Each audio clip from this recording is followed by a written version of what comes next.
귀한 시간 우리 주님 앞에 나온 모든 주의 종들에게 우리 예수 그리스도의 은혜와 또 무한하신 은총이 함께하기를 주의 이름으로 축원합니다.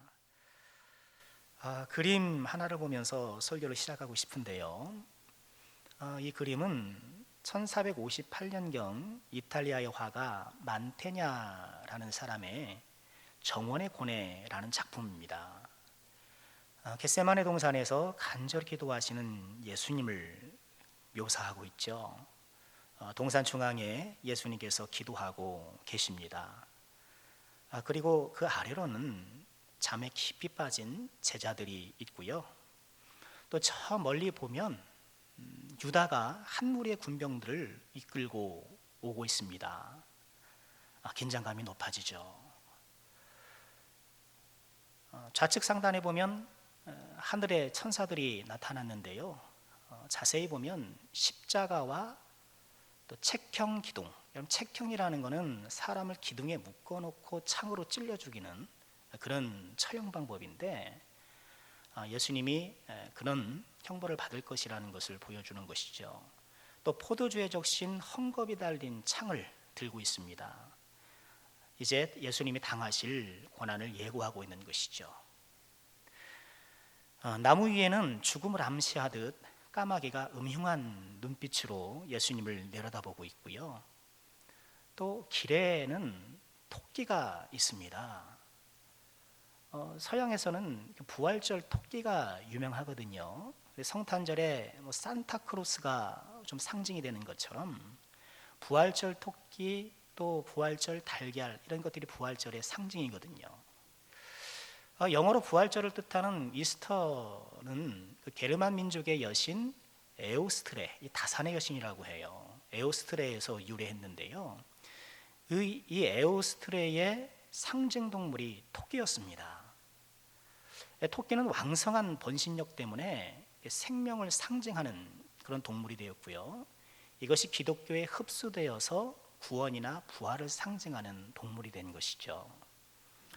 이 토끼가 그림에 등장하는 것은 이처럼 겟세마네에서 고뇌의 기도를 하지만, 그리고 천사들이 보여주는 것처럼 그 극심한 고난이 예고되고 있지만 예수님께서 생명으로 부활하실 것을 암시하고 있는 것이죠. 토끼가 몇 마리죠? 3마리예요. 토끼가 3마리인 까닭은 아마 3일 만에 부활하실 것을 이야기하는 것은 아닐까, 저의 해석입니다. 그림에서 예수님의 뒷모습이 나타나고 있죠. 이 그림에서 유일한 뒷모습입니다. 예수님의 뒷모습이 이 고뇌의 깊이를 더해주고 있는 것 같습니다. 자, 2020년 고난주간을 맞고 있는데요. 오늘은 예수님의 고뇌의 현장이었던 2020년 전 겟세마네, 그 밤으로 좀 함께 가보고 싶습니다. 십자가에 달리기 전에 목요일, 예수님 그 목요일에 참 많은 일들을 하셨어요. 저녁에는 제자들과 함께 유월절 식사, 레오나르도 다빈치의 최후의 만찬의 소재가 되었던 바로 그 식사를 하셨고요. 유월절의 전례에 따라 떡과 포도주를 제자들에게 떼어주셨습니다. 그런데 그 떡과 포도주가 예수님의 살과 피를 상징하는 것으로 그렇게 말씀을 하셔서 또 새 언약을 제정해 주셨죠. 최초의 성찬식. 떡과 포도주가 우리 몸에 들어가면 그것이 우리에게 생명을 주는 것처럼 예수를 믿는 사람들은 예수가 우리 안에 들어오셔서 영원한 생명을 얻게 된다. 여러분, 그것을 떡과 포도주로 극화하는 것이 성찬식입니다. 식사 중에는 갑자기 허리에 수건을 두르시고는 제자들의 발을 씻기기 시작하셨죠. 경쟁과 다툼으로 얼룩진 제자들 사이에 몸소 섬김의 본을 보이신 것입니다. 최초의 세족식이었죠. 식사 후에는 무슨 찬송인지 모르겠습니다만 제자들과 함께 찬미하며 감람산으로 올랐다, 그렇게 복음서는 소개합니다. 예루살렘이 언덕 위에 있거든요. 언덕 위에 있고 이 예루살렘을 내려와 기드론 골짜기를 지나서 예루살렘에 마주 서 있는 산이 감람산입니다. 이곳으로 가셨어요. 이 감람나무가 많아서 붙여진 그런 이름인데요. 이 감람산에는 감람 열매를 기름을 짜기 위한 시설이 설비된 겟세마네라는 곳이 있었습니다. 이 겟세마네는 감람산의 한 부분인 것이죠. 겟세마네가 기름 짜는 곳, 그런 뜻이거든요.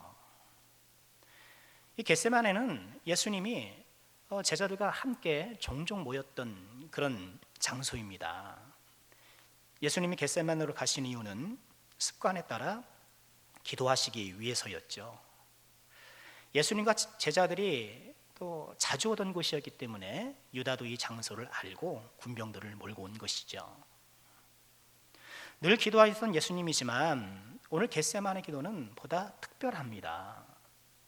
이제 내일 있게 될 십자가 처형을 앞두고 그 예수님은 이 십자가라는 인류 역사상 가장 위대하지만 참혹한 그 일을 앞두고 하나님 앞에 기도하시는 거예요.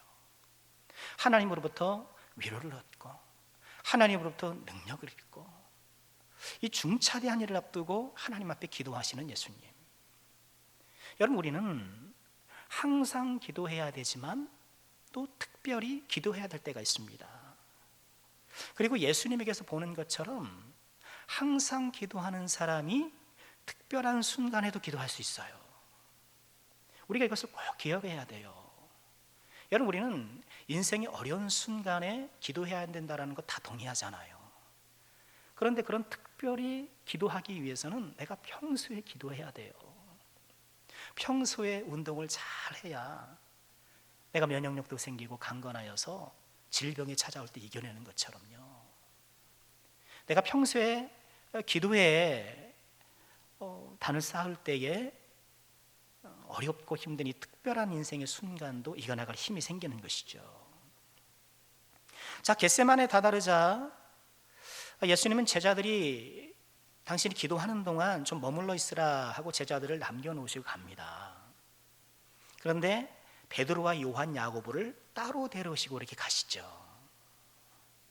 이 세 명의 제자를 따로 데리시고 올라가시는데 그러면서 예수님은 좀 전까지는 드러내지 않았던 자신의 심경을 토로하기 시작하십니다. 33절과 34절의 말씀이죠. 보실까요? 베드로와 야고보와 요한을 데리고 가실새 심히 놀라시며 슬퍼하사 말씀하시되 내 마음이 심히 고민하여 죽게 되었으니 너희는 여기 머물러 깨어있으라. 지금까지는 내색하지 않으셨어요. 이 산 밑에 오기까지는 내색하지 않으셨지만 이제 세 명을 제자들을 데리고 이제 예정하신 기도의 그 장소로 가면서 이제 자신의 심경을 이렇게 고백하시는 거예요. 놀라고 슬퍼하셨다. 여러분, 놀라다라는 이 단어는요, 공포에 사로잡히다 그런 뜻이라고 해요. 무서웠다라는 거예요. 무섭고 슬프고 고민스러워서 내가 아주 죽을 지경이다. 죽을 지경이다. 여러분, 예수님이 솔직한 심경을 이 세 명의 제자들에게만 고백하고 계시거든요. 모든 제자를 사랑하셨지만 아마도 이 세 제자를 보다 더 신뢰하시는 것은 아닐까. 여러분, 예수님은 이 세 제자가 예수님과 함께 기도해 주기를 원하셨어요. 여러분, 다 예수님의 제자지 않습니까? 우리는 예수님의 제자되 예수님께 보다 더 신뢰할 만한 그런 제자, 여러분, 우리가 좀 그런 사람이 되어야 되지 않을까요?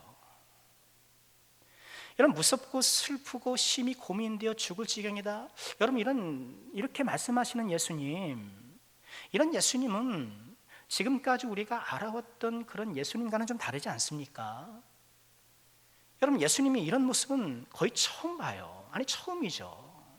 폭풍이 휘몰아치는 그 갈릴리 바다에서도 태연하게 고물에서 잠을 주무셨던 예수님이셨잖아요. 여러분, 귀신 앞에서도 전혀 놀라지 않아요. 여러분, 귀신 만난다고 생각해 보세요. 등골이 오싹하지 않겠습니까? 예수님 그렇지 않으시고요. 또 예수님을 대적하는 사람들이 이렇게 저렇게 공격을 해도 늘 담대하시면서도 차분하셨어요. 예수님은 마음의 고요와 평강, 그런 것들을 한껏 누리셨던 그런 분이셨거든요. 그런 예수님이 지금은 내가 무섭다, 슬프다, 고문하여 좀 다 죽을 지경이다, 이렇게 고백하고 계시는데, 여러분 그 까닭은 무엇인가요? 무엇이 예수님을 이처럼 공포와 또 슬픔과 고민과 이런 고뇌 속에 빠지게 했을까요? 이제 목요일이니까 날이 밝으면 시작될 그 십자가의 참혹한 처형, 여러분 그것 때문에 지금 무서워서 그러시는 걸까? 그 끔찍한 고통과 죽음 때문에 그러시는 걸까? 여러분 그런데 우리가 기독교 역사를 통해서 많은 순교자들을 보면 그 순교자들은 죽음을 두려워하지 않았어요. 여러분 스데반 집사님 보십시오. 죽음을 두려워하지 않았고, 모든 제자들이 이 죽음을 결코 두려워하지 않으면서 오히려 당당하게 죽음에 맞서는 것을 우리가 보게 되지 않습니까? 이처럼 예수님의 제자들은 죽음을 두려워하지 않는데 스승 되신 예수님이 죽음이 두려워서 지금 막 이렇게 고민하여 죽을 지경이라고 말씀하시는 걸까? 여러분 그래 보이지는 않는다는 거예요. 여러분 예수님 잘 믿는 사람은 죽음이 두렵지 않아요. 여러분 죽음이 두려우신가요? 우리 가정의 어르신들 죽음이 두려우신가요? 여러분 우린 죽음을 두려워할 필요가 조금도 없어요. 우린 장차 천국에 갈 것이고 또 영생으로 부활할 것인데, 이 죽음이라는 것은 천국과 영생을 위한 관문에 불과한 거잖아요. 물론 한 번도 경험해 본 일이 없고 그 경험담을 이야기해 주는 사람이 없기 때문에 낯선 것은 사실이지만, 여러분 우리가 믿음의 견지에서 보면 우리가 죽음을 조금 더 두려워할 필요가 없어요. 여러분 그것을 잘 아시는 예수님이 지금 죽음 때문에 두려워하는 것으로 보이진 않아요. 예수님이 지금 이처럼 공포와 슬픔에 고민과 죽을 지경에 사로잡힌 이유는 다른 것이 아니라 십자가에서 하나님께 버림받을 그 일, 하나님으로부터 내쳐져서 단절될 그것, 여러분 그것 때문이에요. 예수님이 지금 무서워서 식은땀이라는 단어는 없습니다. 이런 고민하여 죽게 될 죽을 지경이라고 말씀하신 까닭은 이처럼 하나님으로부터 버림받을 것을 생각하니 너무너무 끔찍한 거예요. 여러분 예수님은 하나님을 언제나 아버지라고 부르셨어요. 복음서를 보시면 언제나 하나님을 아버지라고 부르셨어요. 그런데 이 하나님 아버지를 아버지라고 부르지 못한 유일한 순간이 있습니다. 바로 십자가에서예요. 여러분 십자가에서 예수님은 엘리 엘리 라마 사박다니, 나의 하나님 나의 하나님 어찌하여 나를 버리시나이까. 엘리 나의 하나님 나의 하나님, 하나님이라고 부르셔요. 그러니까 아버지라고 못 부르고, 왜? 하나님께 버림받았으니까. 하나님과의 그 관계가 끊어졌기 때문에 이젠 아버지라고 부를 수 없고 내동댕이 쳐져 버렸기 때문에 아버지라 부르지 못하고 하나님이라고 부르는 거예요. 엘리 엘리 라마 사박다니, 왜 나를 버리십니까? 오래전 한 TV 방송에 그런 내용이 있었어요. 오래돼서 이름도 까먹었습니다. 그러니까 한 아버지가 어린 딸을 보육원에 맡기는 그런 장면이 나오더라고요. 어떤 이유에서인지 엄마는 없고 또 경제적으로 좀 어렵고 하니까 좀 나가서 일을 해야 되잖아요. 어디 가서라도 일을 해야 되는데 이 딸아이를 맡길 수가 없으니, 요즘처럼 보육, 복지가 잘 된 것도 아닌 시절이었으니까 보육원에 맡기고 이렇게 돌아서는 거예요. 근데 돌아서 나가는 그 아빠의 뒷모습 보고 이 딸아이가 죽을 듯이 울어요. 죽을 듯이 온 힘을 다해 우는 거예요. 여러분 이것이 예수님의 고통을 견딜 수 있는 그런 적절한 비유는 아니겠습니다만, 지금 예수님이처럼 고민하여 죽을 지경이다라고 말씀하신 까닭은 이처럼 하나님 앞에 단절되는 것. 근데 예수님은 부활할 걸 아셨잖아요. 즉 이렇게 하나님 앞에 버림을 당하겠지만 그것이 영원할 것은 아니라는 것을 잘 알고 계셨어요. 그렇지만 단순간이라도 하나님 앞에 버림받고 단절되는 것은 가장 끔찍하고 공포스러운 것이었다라는 거예요. 예수님에게 그것은 지옥보다 더 무섭고 고통스러운 것. 여러분, 예수님의 이런 모습을 통해서 우리가 보게 되는 건 뭐예요? 인간에게 있어서 가장 무섭고 슬프고 그런 상태가 어떤 상태인가? 예수님 모습을 통해서 그걸 보게 되는 거예요. 바로 하나님과 단절되어 있는 것. 여러분, 그것이 가장 슬프고 무서운 상태라는 것. 예수님마저 몸소리칠 만큼 그렇게 죽을 지경이라고 말씀하실 만큼 위험한 상황이라는 것. 하나님과의 교제의 단절은 이처럼 우리 인간에게는 끔찍한 거예요. 더 문제는 뭔가요? 그런 상태가 끔찍한 걸 못 느껴요. 못 느껴. 그러니 훨씬 더 위험한 것이죠. 이 예수님의 모습을 통해서 우리 인간에게 가장 무섭고 슬픈 상황이 무엇인지 우리가 다시 한번 보게 되는 것이고요. 지금껏 한 번도 있어 본 적이 없는 아버지 하나님과의 단절, 그 버림받음, 그게 누구 때문인가요? 우리 때문에, 저와 여러분 때문에. 이처럼 예수님이 버림받았기 때문에 우리가 하나님 앞에 받아들여진 것이죠. 예수님께서 하나님의 아들의 자리를 박탈당했기 때문에 우리가 하나님의 아들, 딸이 될 수 있었던 것입니다. 예수님은 베드로와 야고보와 요한을 깨어있으라, 깨어있다라는 건 그냥 눈 뜨고 있으라는 것이 아니라 기도하라는 거죠. 나중에 내용을 보면 깨어 기도하라고 부탁하시고 조금 더 나아가 홀로 기도하기 시작하십니다. 그 기도가 얼마나 간절했든지 누가복음은 예수님의 이마에 땀방울이 핏방울처럼 되었다, 그렇게 우리에게 전해줍니다. 예수님이 이렇게 기도하셨죠. 우리 35절과 36절을 우리 함께 읽어볼까요? 함께 하겠습니다. 조금 나아가사 땅에 엎드려 될 수 있는 대로 이때가 자기에게서 지나가기를 구하여 이르시되 아빠 아버지여, 아버지께는 모든 것이 가능하오니 이 잔을 내게서 옮기시옵소서. 그러나 나의 원대로 마시옵고 아버지의 원대로 하옵소서 하시고, 할 수만 있다면 이 잔이 좀 그냥 지나갔으면 좋겠습니다. 여러분, 잔이라는 것은 하나님의 분노를 은유한 거거든요. 하나님의 이 분노의 잔이 지나갔으면 좋겠습니다. 아버지는 모든 게 가능하잖아요. 이 방법이 아니어도 할 수 있는 것 아니나요? 아버지 모든 게 가능하잖아요. 꼭 이렇게 하나님 앞에 끊어지는 이런 고통이 아니어도 좀 다른 방법이 있지 않아요, 아버지? 그러나 예수님의 기도의 결론은 무엇이었나요? 나의 원대로 마옵시고 아버지 원대로 하옵소서. 예수님의 기도였습니다. 나의 원대로 마시옵고 아버지의 원대로 하옵소서. 내 뜻대로 마시옵고 아버지의 원대로 하옵소서. 여러분, 저는 이것이 십자가라고 봅니다. 십자가가 무엇인가? 십자가를 진다라는 것은 무엇일까? 여러 적용이 있을 수 있겠지만 나의 뜻을 버리고 아버지의 뜻을 선택하는 것, 나의 욕망을 버리고 아버지의 뜻을 따르는 것, 여러분, 그것이 십자가가 아닐까요? 예수님이 제자들에게 이렇게 말씀하셨죠. 마태복음 16장 24절에 보면 제자들에게 이르시되 누구든지 나를 따르려거든 자기를 부인하고 자기 십자가를 지고 나를 따를 것이니라.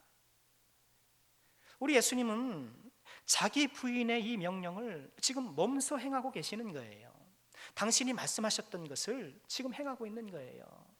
인간 목사는 설교는 번듯하게 하면서 그렇게 못할 때가 있어서 참 하나님 앞에 죄송스러운데, 우리 예수님은 당신이 가르치고 말씀하신 그대로 행하시는 분이시잖아요.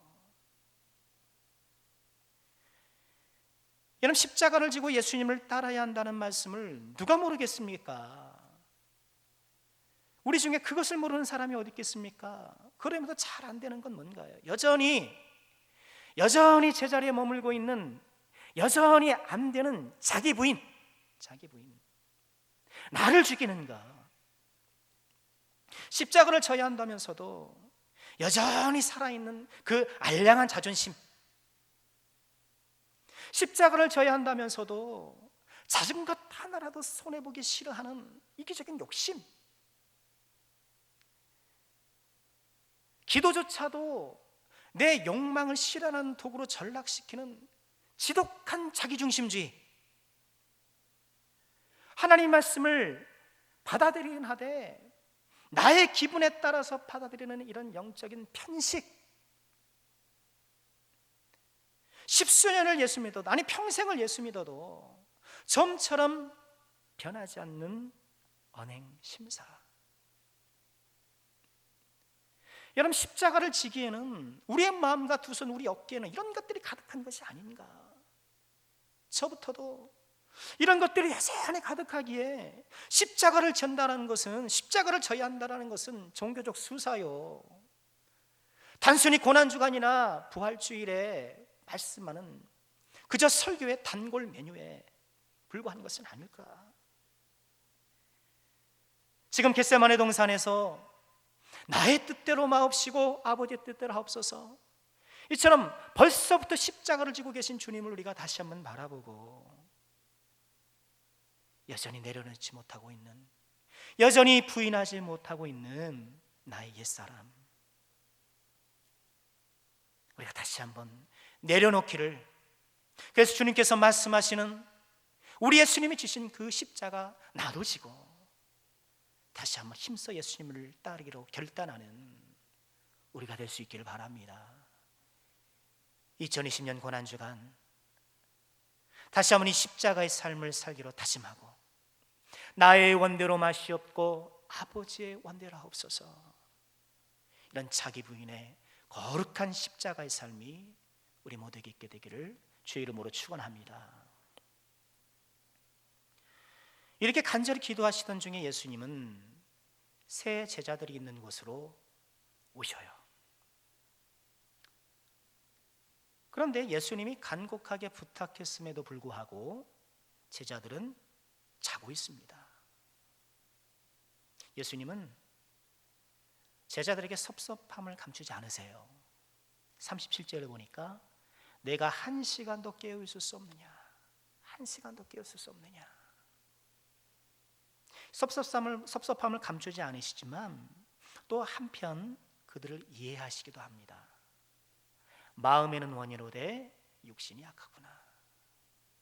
그래, 피곤해서 그렇지. 그래, 너희들 고단한 거 내가 알아. 제자들이 처음부터 자려고 했던 것은 아닌 것 같아요. 뭔가 심상치 않다라는 것을 지금 느꼈죠. 지금 예수님 모습이 느껴질 것 아닙니까? 그런 말씀까지, 내가 죽게 되었다 이렇게 얘기하는데 그거조차 모르겠습니까? 그러나 끝내 피곤함을 이기지 못했고요. 예수님은 시험에 들지 않도록 깨어 기도하라라고 재차 당부하신 후에 또 기도하라고 하십니다. 그리고 기도하시고 후에 또 내려오세요. 또 내려오셔서 제자들에게 오십니다. 그런데 제자들이 또 잠들어 있는 거예요. 여러분, 우리가 그 제자라고 생각해 보십시오. 얼마나 민망하고 난처할까요? 얼마나 민망하고 난처했는지 40절에 보면 맨 끝에 그렇게 말씀하시죠. 예수께 무엇으로 대답할 줄을 알지 못하더라. 이거 뭐라고 할 말이 없는 거예요. 유구무원. 언젠가 예수님이 다시 오실 때 우리가 난처하지 않도록, 여러분 유구무원하지 않도록 여러분이 좀 깨어 있어야 되지 않을까요? 근데 예수님 왜 기도하시다 말고 자꾸 제자들에게 찾아오실까요? 여러분들 깨어있나 안 깨어있나 하면 감시해야지. 그렇게 사감 선생님처럼 눈 찢어지게 뜨고 감시하러 오신 거예요. 답은 분명합니다. 깨우러 오신 거예요. 깨우러 오신 거예요.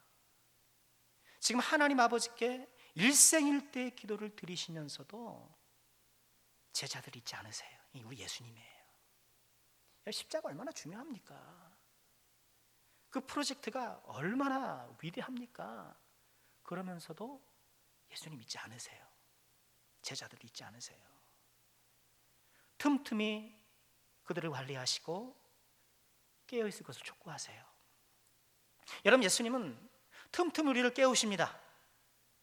예수님이 깨울 때 우리가 일어나야 되는 거예요. 말씀을 통해 깨우시고, 또는 이웃의 권고를 통해 깨우시고, 성령의 감동으로 우리의 마음을 감화시켜 깨우시고, 때때로는 우리의 상황을 흔들어서 깨우시기도 하시고. 여러분, 코로나19 사태가 여러분 하나님이 잠자는 이 주의 사람들을 흔들어 깨우는 것이 아닐까요? 여러분, 오늘 장로님 기도해 주셨지만 기술과 과학만능주의에 사로잡혀 있잖아요, 이 시대 사람들이. 그래서 내 기술과 내 능력으로 인간적 유토피아를 건설할 수 있겠다, 여러분 그렇게 다 바라보고 그렇게 살아가는 것 아닙니까? 하나님 제쳐놓고. 이처럼 교만에 가득한 이 땅의 사람들을 코로나19라는 이 상황을 통해서 흔들어 깨운다라고 저는 그렇게 믿고 있습니다.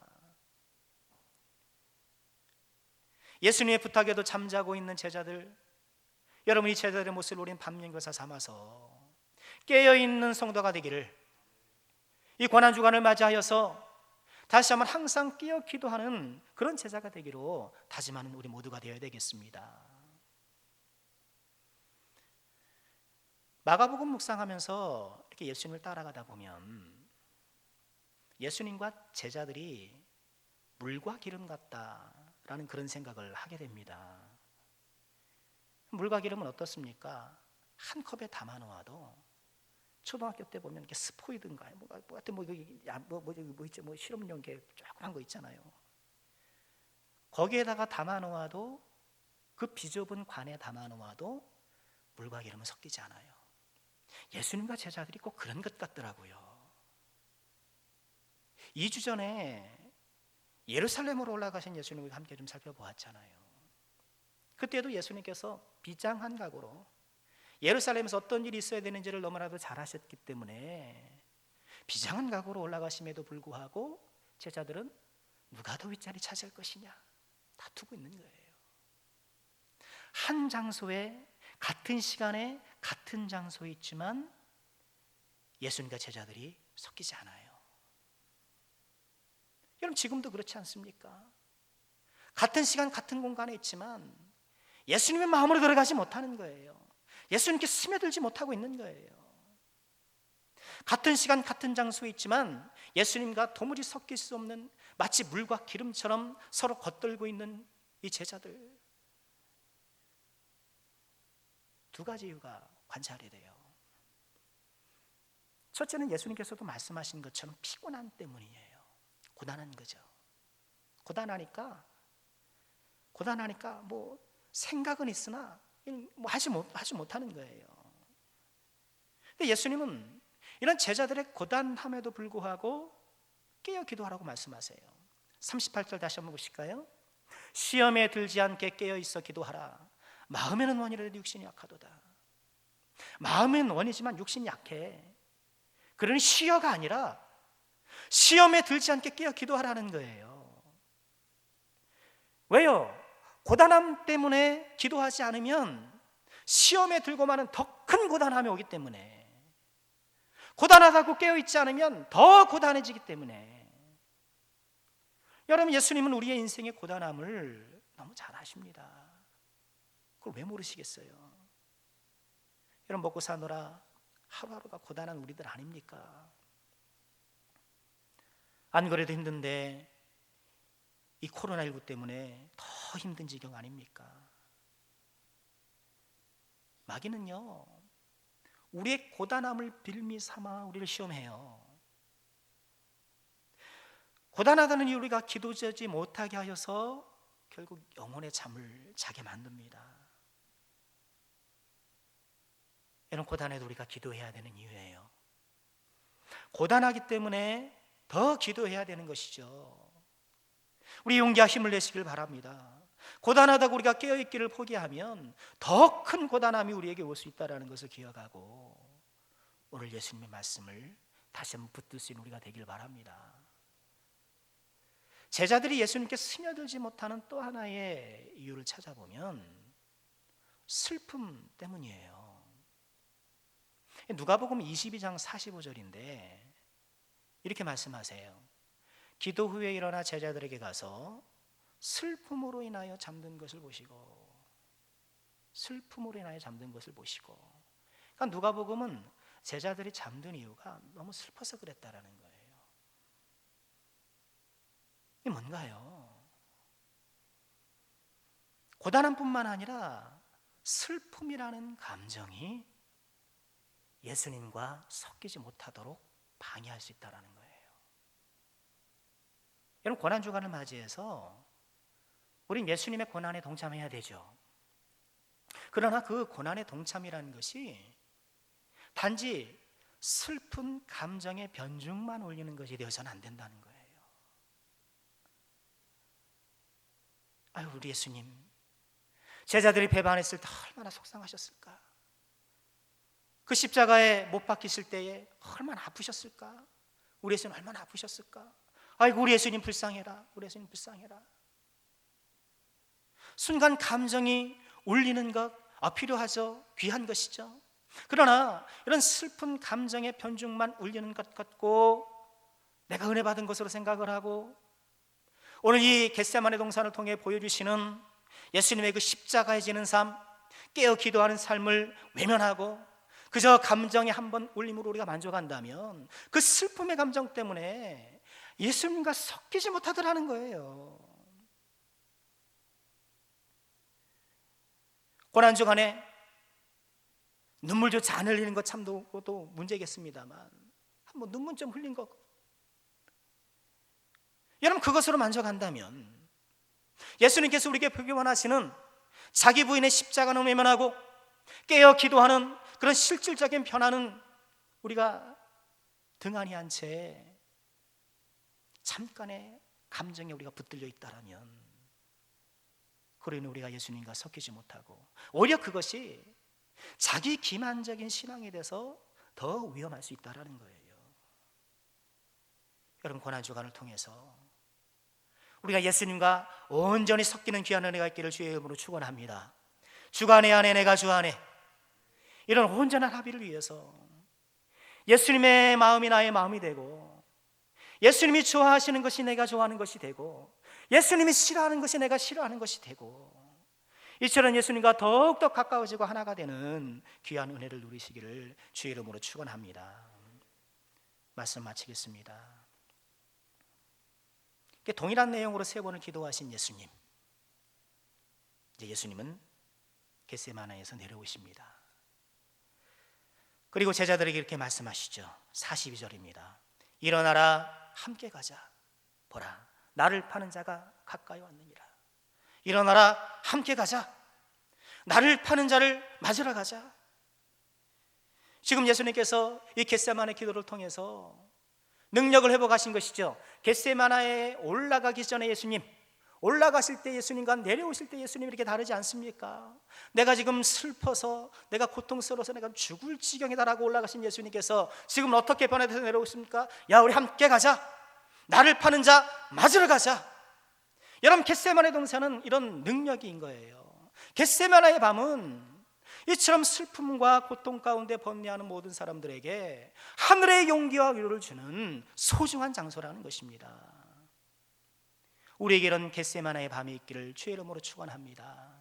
이번 고난주간이 우리 모두에게 겟세마네의 밤이 되어서 십자가를 지고 깨어 기도하는 성도가 되고 주님과 온전히 하나가 되어서 주님의 신실한 제자로 한 걸음 더 나아가는 우리 모두가 될 수 있기를, 우리 남성께 사랑하는 모든 가족들 될 수 있기를 주의 이름으로 축원합니다.